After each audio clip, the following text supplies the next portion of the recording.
Наставление для высокомерных. О мусульмане! Размышляйте обо всем сердцем, и вы найдете Всевышнего во всем, и увидите Творца во всякой вещи. Как же вы можете презирать творение Аллаха? Возвеличивайте творение Всевышнего Аллаха глазами и сердцем. Знайте, мюрид не достигнет совершенства, пока будет замечать недостатки в других людях. Пока мюрид видит недостатки людей, он нуждается в том, кто будет совершенствовать и воспитывать его, и доведет до такой степени, на которой находятся ангелы, пророки и праведники. Однажды с шейхом Мухиддином ибн аль-Араби случилась такая история. Когда он сел на корабль, поднялся ветер и начался шторм. Он сказал: «Успокойся, о озеро! Над тобой находится море знаний». После его слов море утихло, из него вышло огромное животное и обратилось к шейху. «О Мухиддин, я задам тебе один вопрос. Если ты ответишь на него, то будешь ученым, а если нет — невеждой». Он спросил: «Что за вопрос?» Животное сказала: «Если Аллах превратит мужа женщины во что-либо, не человека, то каков будет ее период идда? Как у женщины, у которой умер муж, или как у той, которая получила развод?» Шейх не знал, что сказать. Тогда животное сказала: «Если ты сделаешь меня своим шейхом-наставником, то я отвечу на этот вопрос». Ученый согласился, и животное ответило: «Если мужа превратили в живое существо, то женщина соблюдает идда, как после развода. А если его превратили в неодушевленный предмет, то идда будет как после смерти мужа». После этого случая, до самой смерти, от шейха Мухиддина не слышали даже намека на то, что он обладает знаниями. Поразмысли над следующими словами, которые ты мог бы сказать. «Если бы я не боялся, что такой-то человек возгордится, когда я стану принижаться и проявлять скромность перед ним, то я бы сделал это». В этих словах содержится предел высокомерия. Потому что ты ставишь себя выше своего брата, а затем как бы опускаешься до его уровня. Что касается скромности познавших Аллаха, то она лишена высокомерия, ибо они не думают, что их духовная степень выше, чем у кого-либо из мусульман. Пророки, будучи безгрешными, тем не менее просили Всевышнего Аллаха защитить их от сатаны и от смуты лжемессии, Даджаля. Наш господин Али Аль-Хавас говорил: «Смута Даджаля — это боязнь, что люди, заставшие времена Даджаля, оправдают его, когда он станет претендовать на божественные качества». В хадисе говорится, что Всевышний Аллах сказал: смысл: «Величие и гордость — мое одеяние», то есть качества, присущие только Господу.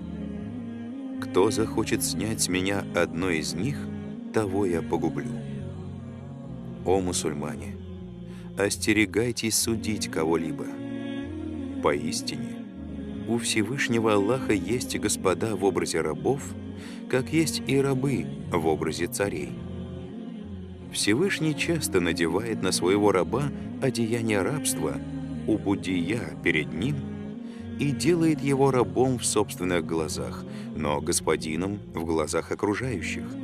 Знайте, кто думает, что его нафс лучше, чем у фараона, тот проявляет высокомерие. Нет должника, который откладывал бы выплату долга дольше, чем нафс. Нет большего врага, чем сатана. Нет противника сильнее, чем собственные страсти. Ничто не отталкивает помощь Всевышнего, как высокомерие, ибо дождевая вода собирается только в низменности, а не на вершинах гор. Так же обстоит дело и с сердцами высокомерных людей. Милость оставляет их сердца и поселяется в сердцах тех, кто обладает скромностью. При этом высокомерными являются те, кто не принимает истину, а не те, кто одевается изящно и красиво. Пророк, мир ему, сказал: «Высокомерие — это пренебрежение истины, то есть отказ от нее и презрение к людям. Однако не думай, что высокомерие присуще лишь высокопоставленным или состоятельным людям. Иногда оно может быть присуще даже тому, у кого нет еды на ужин. Гордыня лишь портит, но не улучшает, потому что это надменное отношение к созданиям Всевышнего Аллаха. Знай, что каким бы отвратительным делом ни занимались грешники, ты не должен считать себя лучше них. Если мюрид считает себя лучше собаки или мухи, то он лишен совершенств великих людей, шейхов. Ты можешь гневаться на грешников за то, что они, оставив истину, последовали за ложью и оказались отдалены от пути пречистого Аллаха. Гнев в таком состоянии будет гневом ради Аллаха.